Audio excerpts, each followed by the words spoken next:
We say no more big bad wolf parties. It's time for change over the APP. Introducing the APP candidate for St. George North, Dr. Ferdinand Nicholls. Some years ago, during an election campaign, one of our parties sought to engage our country as to whether it was an economy or a society. In my journeys throughout the constituency, I've met people who have told me they are die-hard Dems and die-hard Labour. But how has that served our country simply to be committed to a party regardless of what they're doing because you are a die-hard Dem or die-hard Labour? It is as if Barbadians are prepared to simply motor through life, accepting whatever comes their way. As a people and as a new republic, it cannot be business as usual. We have to assume responsibility for the future destiny of our country and seek to preserve the very soul, the very fabric of our society. A society that has built a strong Barbados, and by extension, a strong economy. Some persons in Parliament believe that government does not legislate morality. I beg to differ. It is pretty obvious that when you pass laws in Parliament, they're intended to determine what is right and what is wrong in a country. Can you just see one going into the supermarket and picking up goods and walking out without paying for them? They can't do that because government has passed legislation through Parliament that makes that theft. And as a result, you can be prosecuted for stealing. Government has a responsibility to legislate morality. Laws are introduced into society by parliaments that govern what we do as right or wrong. It is clear to me, as I have observed international affairs, that there is a global agenda afoot. Government's motivation, in my view, lays in the fact that whatever agenda they have been assigned cannot be accomplished within 18 months. And so they have come to us with the intention of getting a 5-year mandate to further what I consider to be potentially a sinister agenda for our society. It is not, in my view, by accident that we have seen the rise to global recognition of our Prime Minister. And I commend her for that. But I've learned also that the borrower is servant of the lender. And as a result, there are unseen forces at work not being seen by us as citizens. Compliance is demanded of Barbados if we are going to have access to funding that will alleviate our economic crises.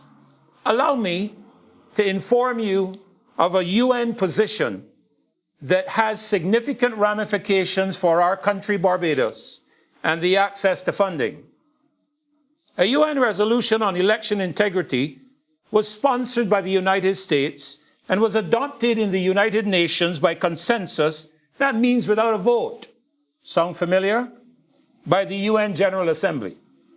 Several countries were upset because the US forced the inclusion of the controversial LGB terms, sexual orientation and gender identity, and women in all their diversity.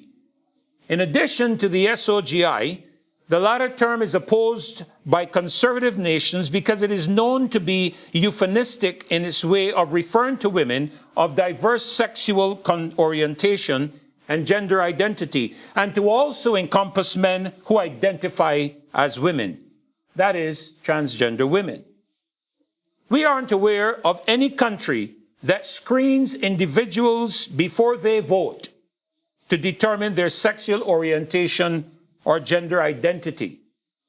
The reason this clause was put in the resolution by the United States was to continue to advance their sexual imperialistic agenda and to impose on non-willing countries in a manipulative way. It was not surprising that no country called for a vote on this US-led resolution, as no country wants to openly challenge the United States government. Why am I sharing this with you this evening?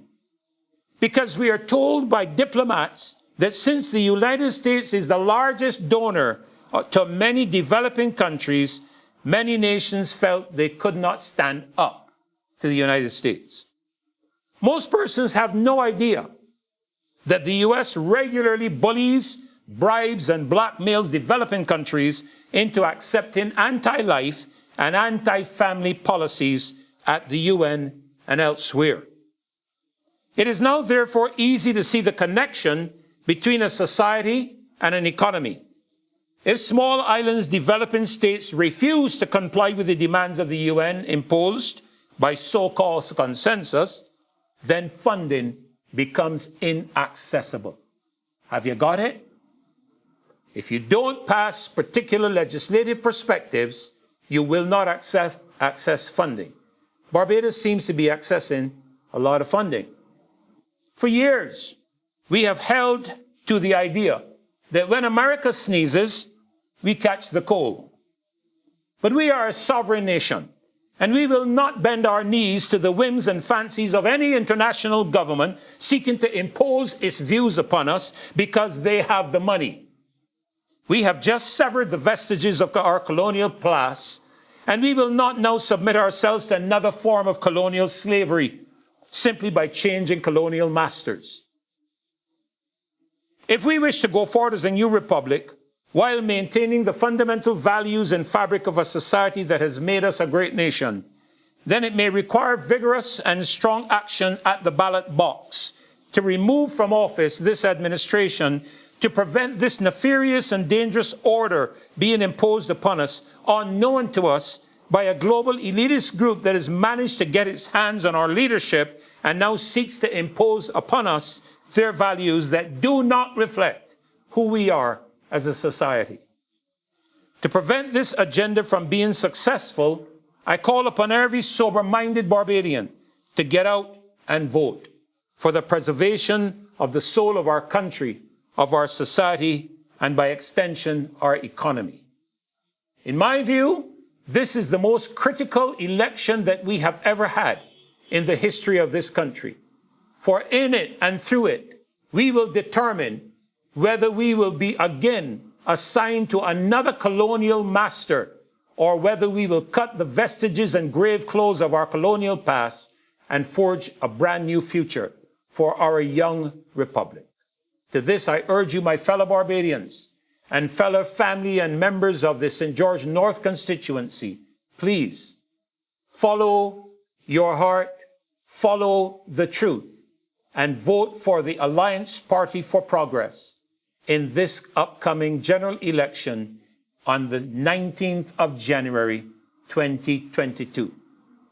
Good evening, and God richly bless all of you, and God bless our great nation.